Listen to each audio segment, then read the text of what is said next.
بسم الله الرحمن الرحيم. الحمد لله وكفى وسلام على عباده الذين اصطفى، أما بعد، فأعوذ بالله من الشيطان الرجيم. بسم الله الرحمن الرحيم. إذا وقعت الواقعة ليس لوقعتها كاذبة. صدق الله العظيم. محترم بزرگوں، دوستو، آج تراویح میں 27واں پارہ پڑھا گیا. اس میں مختلف صورتیں ہیں. سورہ والذاریات کا کچھ حصہ ہے، سورۃ الطور ہے، سورہ نجم ہے، سورہ قمر ہے، سورہ واقعہ اور سورہ حدید.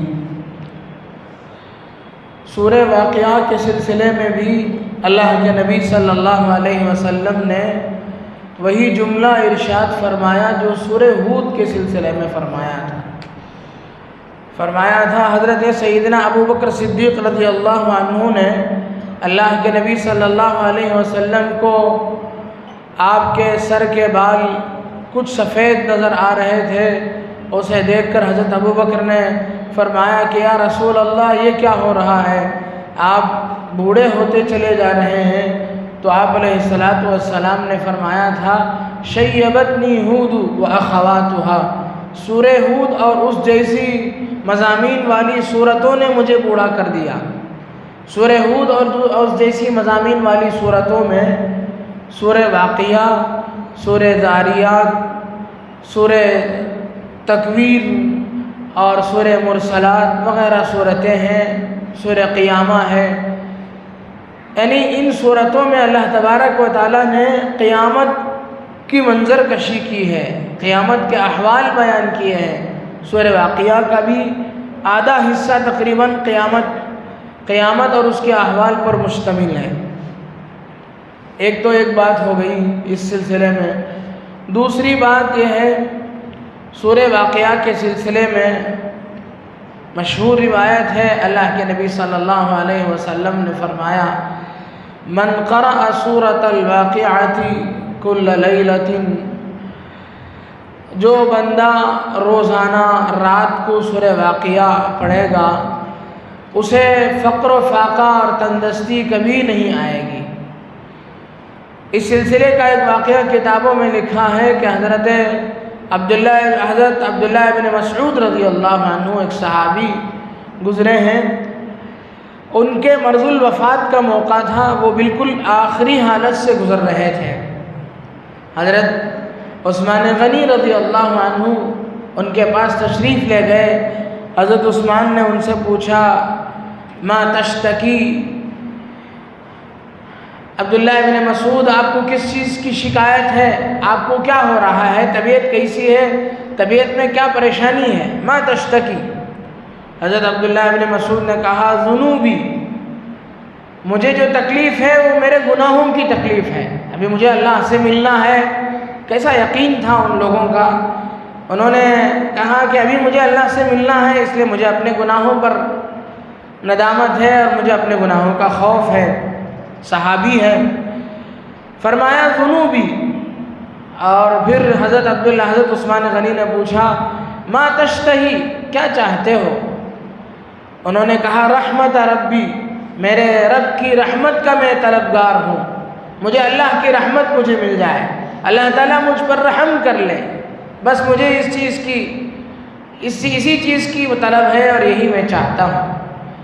حضرت عثمان رضی اللہ عنہ نے پوچھا کہ کیا میں ڈاکٹر کو بلاؤں، کیا میں طبیب کو بلاؤں تو آپ کا علاج کر دے؟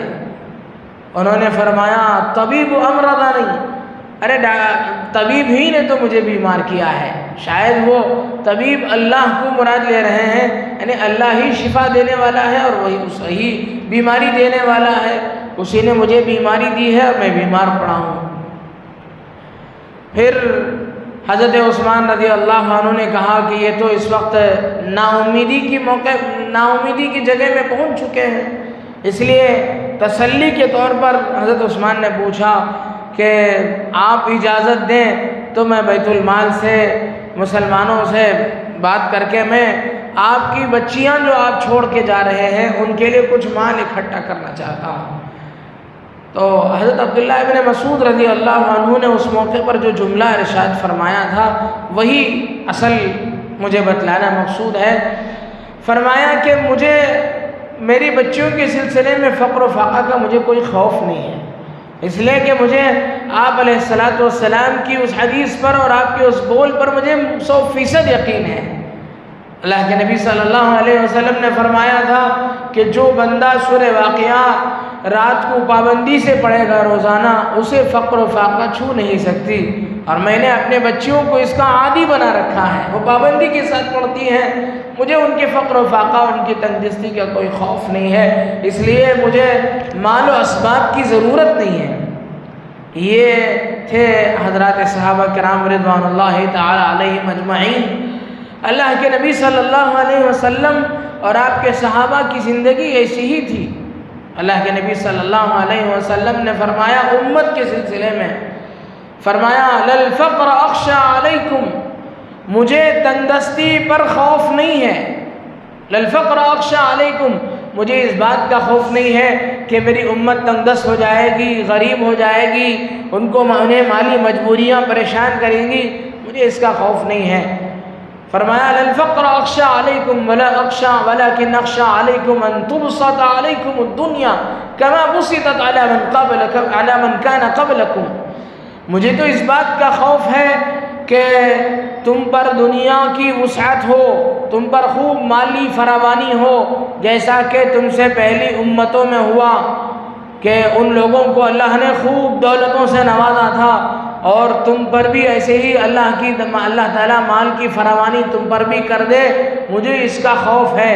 آگے فرمایا فَتَنَافَسُوهَا كَمَا تَنَافَسُوهَا، جس طریقے سے ان لوگوں نے مال کی وجہ سے ایک دوسرے کا مقابلہ کیا، تم بھی اسی طرح دنیاوی مال و متاع کے کمانے کے لیے ایک دوسرے کا مقابلہ کرو اور ایک دوسرے میں لڑائی جھگڑا ہو جائے، مجھے اسی چیز کا خوف ہے۔ چنانچہ اللہ کے نبی صلی اللہ علیہ وسلم نے جو فقر و فاقہ کی زندگی اختیار فرمائی تھی وہ آپ کا اختیار کردہ تھا، آپ کا جو فقر تھا وہ اختیاری تھا، اضطراری نہیں تھا، یعنی انہوں نے اللہ کے نبی صلی اللہ علیہ وسلم نے خوشی سے اسے قبول فرمایا تھا، فقر و فاقہ کو، تنگدستی کو۔ فرمایا فقر فخری، فقر و فاقہ، تنگدستی میرے لیے باعث فخر چیز ہے۔ آپ علیہ السلام نے کسی چیز پر فخر نہیں فرمایا، انا سید ولد آدم یوم القیامہ ولا فخر، میں پورے انسانیت کا سردار ٹھہروں گا قیامت کے دن۔ فرمایا مجھے اس پر کوئی فخر نہیں ہے، لیکن یہاں فرمایا فقر و فخری، فقر و فاقہ، تنگدستی، اس پر مجھے فخر ہے، مجھے ناز ہے۔ کسی کوئی صحابی حاضر خدمت ہے، اللہ کے نبی صلی اللہ علیہ وسلم کے پاس آئے، یا رسول اللہ صلی اللہ علیہ وسلم مجھے آپ سے محبت ہے، میں آپ سے محبت کرتا ہوں۔ اللہ کے نبی صلی اللہ علیہ وسلم نے فرمایا سوچ لو ذرا کیا کہنا چاہتے ہو، سوچ لو کس سے محبت کرتے ہو اور کس چیز سے پنگا لینا چاہتے ہو۔ فرمایا جو بندہ مجھ سے محبت کرتا ہے، میری طرح زندگی گزارنا چاہتا ہے، اس کی طرف فقر و فاقہ اور تنگدستی ایسی تیزی کے ساتھ لپکے گی جس تیزی کے ساتھ اونچائی سے ڈھلان کی طرف پانی گرتا ہے، جس طریقے سے اونچائی سے پانی ڈھلان کی طرف تیزی کے ساتھ گرتا ہے، اسی طرح فقر و فاقہ تنگدستی آئے گی۔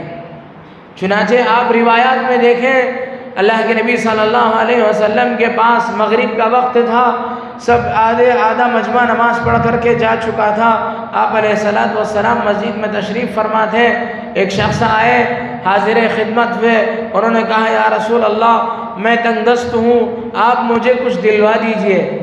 اللہ کے نبی صلی اللہ علیہ وسلم نے حاجی صاحب کے پاس آدمی نہیں بھیجا، پہلے اپنے گھر بھیجا، امہات المؤمنین کے پاس بھیجا کہ جاؤ فلاں کے پاس جاؤ پوچھاؤ کیا ہے، وہاں سے بھی خالی لوٹا، فلاں کے پاس بھیجا، ساری ازواج مطہرات کے پاس سے جانے والا خالی ہاتھ واپس لوٹا۔ اللہ کے نبی صلی اللہ علیہ وسلم کی خود یہ حالت تھی، 2 مہینے گزر جاتے تھے، چولہا گرم نہیں ہوتا تھا۔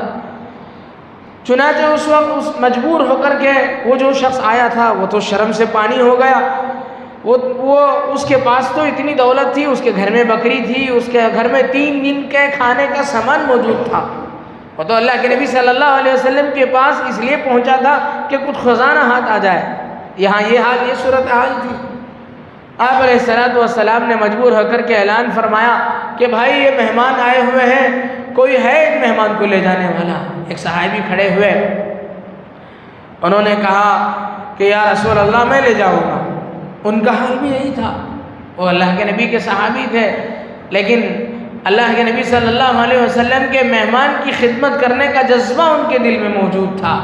چنانچہ وہ اللہ کے نبی صلی اللہ علیہ وسلم کے اس کے مہمان کو لے کر کے گئے اور اپنی بیوی سے کہا کہ کچھ ہے کھانے کو؟ رسول اللہ کے مہمان ہمارے گھر آئے ہیں، کتنی بڑی خوش قسمتی کی بات ہے. سلیم ان کے اہلیہ، انہوں نے کہا کہ بس بچوں کے لیے کچھ کھانے کا سامان رکھا ہے. نے کہا کہ بچوں کو بہلا پھسلا کر کے سلا دو، ہم بیٹھ جائیں گے مہمان کے ساتھ اور تم چراغ درست کرنے کے بہانے سے گل کر دینا چراغ کو، اور ہم کھانے کی ایکٹنگ کریں گے، ہم کھاتے ہوئے ناٹک کریں گے، مہمان پیٹ بھر کے کھا لے گا اور ہم ویسے ہی خاموش اٹھ جائیں گے دسترخوان سے. چنانچہ ایسا ہی ان لوگوں نے کیا. ان کی اہلیہ نے چراغ درست کرنے کے بہانے سے اسے گل کر دیا، بچوں کو بہلا کر پھسلا کر کے سلا دیا اور مہمان کے ساتھ دسترخوان میں بیٹھے. مہمان نے یہ سمجھتے ہوئے کہ بتی گل ہو گئی، کھانا موجود ہے، میزبان بھی کھا رہا ہے، میں بھی کھا رہا ہوں، سارا کھانا مہمان ہی کھایا، میزبانوں نے کچھ نہیں کھایا. اور اگلے دن صبح کو یہ اللہ کے نبی صلی اللہ علیہ وسلم کے دربار گوہر بار میں تشریف لائے. رسول اللہ صلی اللہ علیہ وسلم پر آیت نازل ہو چکی تھی. آپ علیہ السلام پر قرآن کی آیت کے ذریعے سے آپ کو اطلاع دی گئی، یؤثرون علی انفسہم ولو کان بہم خصاصہ. خود کی حالت گئی گزری ہونے کے باوجود آپ کے صحابہ کی یہ شان ہے کہ وہ اپنے آپ پر آپ کے میزبان کو ترجیح، آپ کے مہمان کو ترجیح دیتے ہیں. انہوں نے کھایا تو نہیں، تو آپ کے مہمان کو کھلا کر کے بھیجا ہے. چنانچہ اس جوڑے کی اس رات کی قربانی اللہ کو اتنی پسند آئی، رہتی دنیا تک کے لیے قرآن کی آیت کا ایک ٹکڑا بن گیا. ان کی داستان جو بھی قرآن پڑھے گا یہ پڑھے گا اور اس قصے کو بیان کیا جائے گا. ان کی اس رات کی قربانی تھی. یہ ہمارے حضرات صحابہ کرام کے احوال تھے. اللہ کے نبی صلی اللہ علیہ وسلم کے داماد حضرت علی کرم اللہ وجہ ایک مرتبہ تلوار لے کر کے بازار میں آئے، فروخت کرنا چاہتے تھے. کوئی ہے میری تلوار لے لے. اور لوگوں نے کہا کہ آپ تلوار فروخت کر رہے ہیں؟ انہوں نے کہا کہ میرے پاس اگر 4 درہم موجود ہوتے تو میں فروخت نہیں کرتا، مجھے 4 درہم کی ضرورت پڑ گئی ہے اس لیے میں فروخت کر رہا ہوں، ورنہ میں فروخت نہیں کرتا.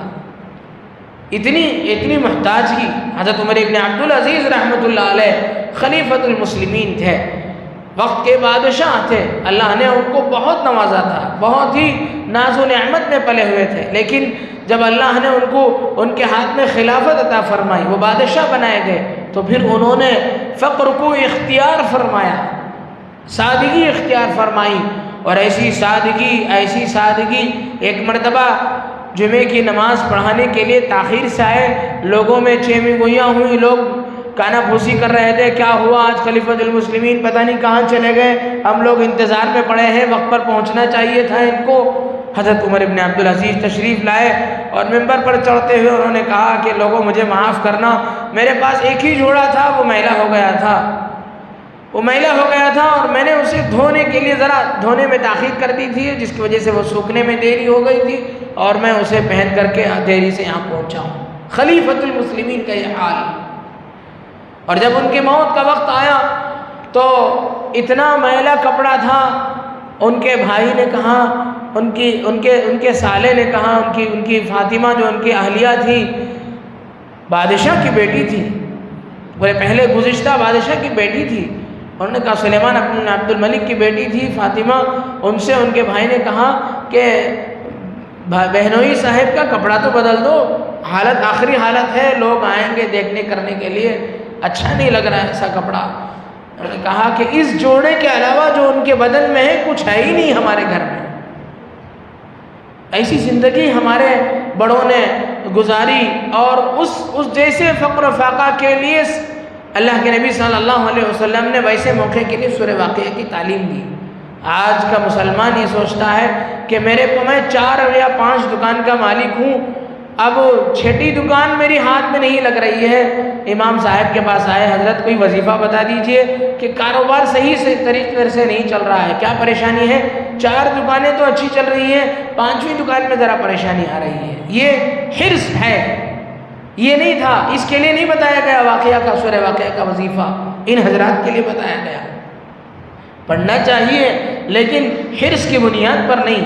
اللہ کے نبی صلی اللہ علیہ وسلم نے اسی لیے فرمایا لو کان لابن آدم وادیان من ذهب لابتغى ثالثا، اگر کسی بندے کو، اگر کسی انسان کے لیے اللہ تعالیٰ دو وادی بھر کر، وادی کہتے ہیں 2 پہاڑ کے درمیانی جگہ کو، 2 پہاڑ کے درمیان کا جو بہت بڑا علاقہ ہوتا ہے، اس طریقے کا بڑا علاقہ کسی بندے کو، کسی انسان کو اللہ تعالیٰ اس بھر کر کے سونا دے دیں، 2 وادی بھر کر کے سونا دے دیں، آپ علیہ الصلوۃ والسلام نے فرمایا لبتغى ثالثا، وہ تیسرے کی تمنا کرے گا، یہ کہے گا کہ 2 تو اچھا نہیں ہے، 3 ہو جانا چاہیے، 3 طاق عدد ہے، ان اللہ وتر یحب الوتر، اللہ تعالیٰ وتر ہیں، طاق عدد کو پسند کرنے والے ہیں، تیسرا بھی ہونا چاہیے۔ تو بزرگان محترم، حرص بہت بری بلا ہے۔ اللہ کے نبی صلی اللہ علیہ وسلم نے اسی لیے فرمایا تھا کہ قیامت کے قریب تمہاری یہ حالت ہو جائے گی کہ دنیا کی مردہ قومیں تمہیں ختم کرنے کے لیے ایسا اپنے لوگوں کو بلائے گی جیسے لوگ مہمانوں کو دسترخوان پہ بلاتے ہیں، آؤ بھائی کھانا کھا لو۔ اس طریقے سے اسلام دشمن طاقتیں اسلام اور مسلمین کو ختم کرنے کے لیے اس طریقے سے بلائیں گے، آؤ مسلمانوں کو ختم کریں گے، آؤ مسلمانوں کو ختم کریں گے۔ صحابہ نے اس وقت پوچھا یا رسول اللہ صلی اللہ علیہ وسلم، کیا اس وقت مسلمانوں کی تعداد کم ہوگی؟ اللہ کے نبی صلی اللہ علیہ وسلم نے فرمایا نہیں، تمہاری تعداد تو بہت زیادہ ہوگی، بہت زیادہ ہوگی۔ پھر پوچھا کیا وجہ ہوگی؟ فرمایا مسلمانوں کے دل میں وہن ہوگا۔ صحابہ نے پوچھا وہن کیا چیز ہے؟ کون سی بلا ہے یہ وہن؟ فرمایا حب الدنیا و کراہیت الموت، دنیا کی محبت اور موت سے موت کی ناپسندیدگی، موت سے کراہت، مرنا نہیں چاہتا مسلمان بندہ، اور دنیا کی محبت دل میں لیا بیٹھا ہے۔ اگر ایسا ہے تو مسلمانوں پر یہ حالات آئیں گے، جبکہ موت تو اللہ سے ملانے والا ایک پل ہے۔ الموت جسر یوصل الحبیب الی الحبیب، مسلمان کو، اللہ کے محبوب بندے کو اللہ سے ملانے کا ایک پل ہے، صرف ادھر سے پار ہوا ادھر جا کر کے پہنچنا ہے اسے، اور اصل ابدی زندگی اس کی وہ ہے۔ تو یہ احوال سورہ واقعہ کے ضمن میں تفسیر کی کتابوں میں اور تشریحات میں یہ واقعات بیان کیے گئے ہیں۔ یہ واقعات اس لیے بیان نہیں کیے جاتے کہ ان پر کوئی تفریحی جملہ اور فقرہ کس دیا جائے، بلکہ ہم سبھی حضرات کو اس پر غور کرنے کی ضرورت ہے کہ اللہ تبارک و تعالیٰ نے کتنی فراوانی ہمیں عطا فرمائی ہے۔ اللہ تبارک و تعالیٰ سے دعا فرمائے کہ اللہ تبارک و تعالیٰ دنیا کی محبت ہمارے دلوں سے نکالے، اللہ کی محبت ہمارے دلوں میں عطا فرمائے۔ آمین۔ وآخر دعوانا الحمدللہ رب العالمین۔